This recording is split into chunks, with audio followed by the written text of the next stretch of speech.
more money per student in order to give them the quality education and be able to fully fund the Board of Education to the degree necessary to provide that education for our children. And that's not happening right now. We need a leadership that's going to go work with the Hartford delegation to be up in Hartford more frequently, to try to show that in Norwalk, 47% of our student population is eligible for free or reduced cost lunch. That shows that we need more money from Hartford to help our students achieve. It's shameful when we get an 8% increase in the priority school funding and ECS, and instead of using that to enhance the Board of Education and to give them that money in addition to what the city was already putting in, that the money is pulled out and it's substituted for the money that the city was putting in. So in essence, it's a wash. So you get $1.5 million above and beyond what you're supposed to be funding the Board of Education for, and you use that money as a substitute for the city money. And that's taking a step backwards. The money that we're given from the state is supposed to be to augment and to supplement and to make our system that much better. But what's happening is that's not happening. So we need to work closely with the schools. The teachers need to have input. The people who are actually doing the job in the classroom, they need to feel that they're respected. They need to feel that they have input into the operation of the school system, because they're the people that are doing the job. If they're doing the job, they know where the problems are, where the problems lie. And they need to be a part of the solution and have a seat at the table, have a voice into how our school system is running. Now that's not just the teachers, that's the library aides, that's the nurses, all the people who are in our schools every day. We also need to make sure that our school infrastructure is safe. We have to do everything we can to provide for the safety of our students. Now the odds of something happening, I think the school is the safest place for a child during the day. I've always said that. But we need to be prepared for every emergency. We need to be prepared in the event that we do have a problem. We need to have a good school security plan in place, and I know that they're being worked on right now, but it should have been worked on a long time ago. Shouldn't have to wait for a tragedy someplace for us to be protecting the children in our school system. We need to have a program for shelter in place, evacuation, lockdown. That should have been happening years ago. Years ago I sent a police officer, a firefighter, and a security person from the school to Emmitsburg, Maryland, to learn how to put together a school emergency readiness program. They brought back a generic program. They brought it back, and we were supposed to be working with the school system, and the leadership of the school system at that time, not the school system, leadership of the city, did nothing at that time to make sure that this school emergency operations plan was put into effect. So very little, if anything, happened, and it just gathered dust. Now all of a sudden, it's something that's a priority. It should have been a priority years and years ago. And it shouldn't take a tragedy for something like that to happen. The new superintendent of schools, I'm sure that he's going to be working very closely to try to make the school system the best it can possibly be. But we need to bring all the stakeholders. The children are the most important part of this community. If we don't owe them anything, we owe them the best education we can possibly give them. And the only way we can do that is to work together to give them the resources and the tools that they need. You know, I went up to the convocation at Bryant McMahon when they first opened up. And I just went up there to wish everybody a happy school year, a safe school year, a good school year, a productive school year.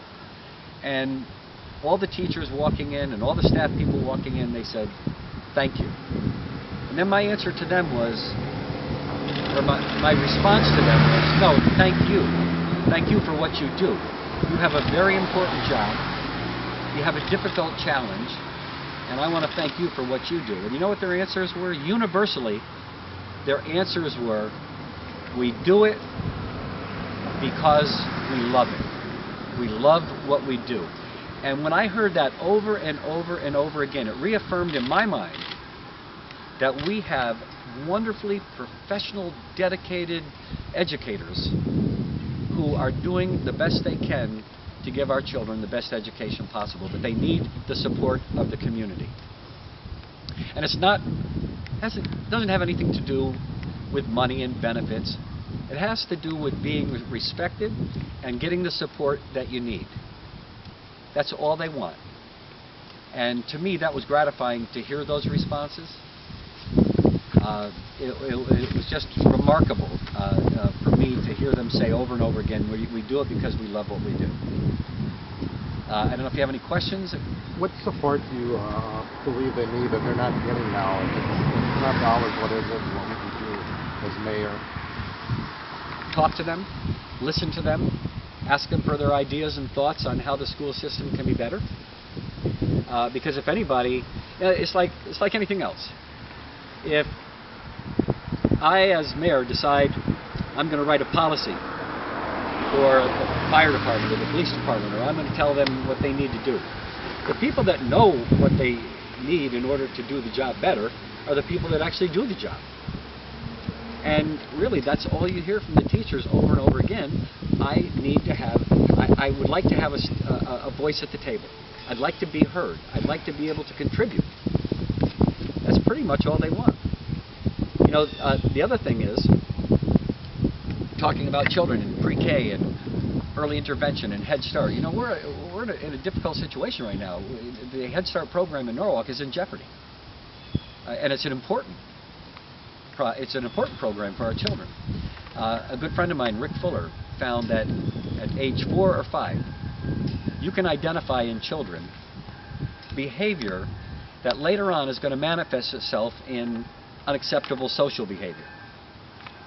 And we need to engage our teachers and our parents together so that they can identify those early behavioral problems that may manifest themselves later, so that we can intervene in the children's lives early, get them on a path of helping them to achieve and helping deal with those behavioral problems that they're showing, and intervene in their lives early with the pre-K and Head Start programs, early intervention programs that are so important to get them ready for school.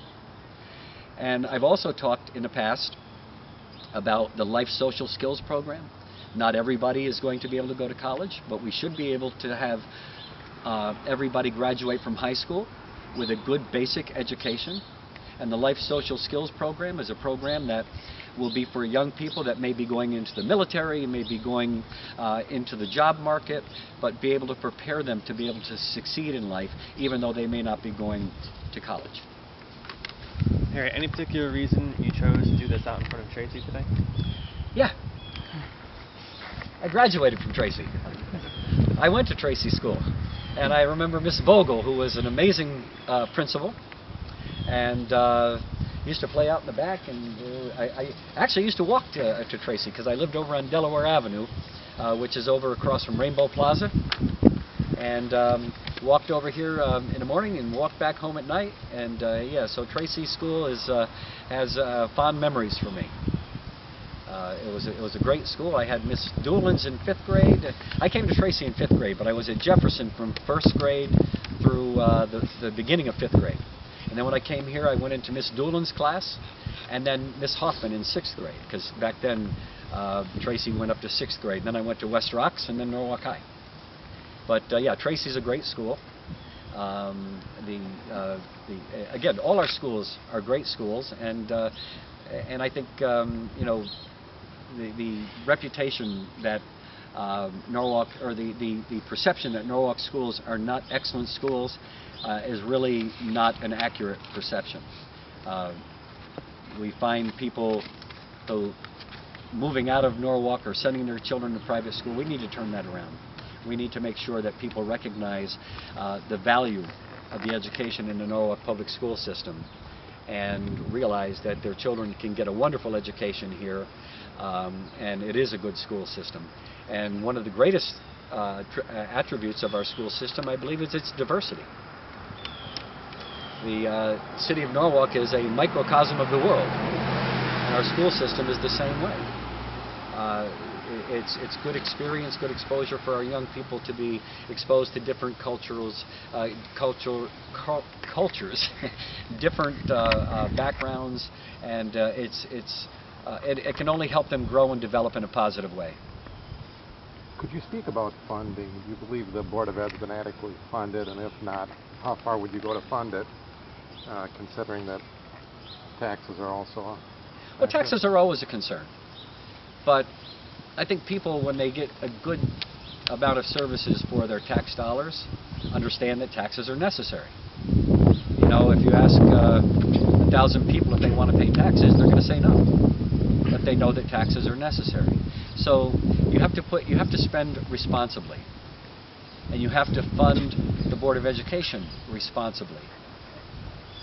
Because when people realize that the school system is being funded properly, they're more likely to want to move into Norwalk. And that brings more tax revenues.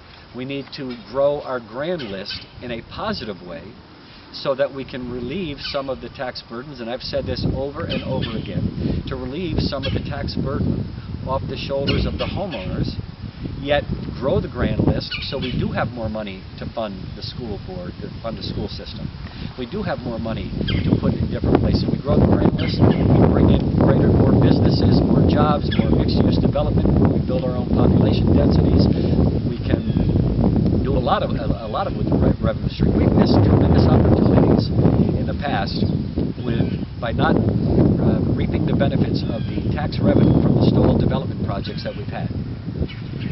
Told you how many years ago, 2 years ago in 2011, I went to no less than 4 groundbreakings, and not until February 24th, when I made my announcement that I was running for mayor, did any of those projects start to move forward.